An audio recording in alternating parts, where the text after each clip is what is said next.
Hello and welcome everyone to a new video on your channel, Mr. Tech Tips. Before watching the video, don't forget to subscribe to our channel and don't forget also to like this video. In today's video, I will show you how to check storage on iPhone with iOS 26. To do this, you have just to go to Settings, and after that, go to General. And after that, as you can see, the third option is iPhone storage. You have to click on it.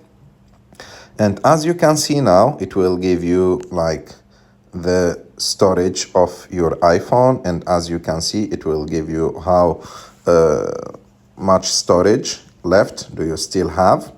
And it will give you also what are the things that are using your storage. For example, for me, the big portion of storage is used by apps.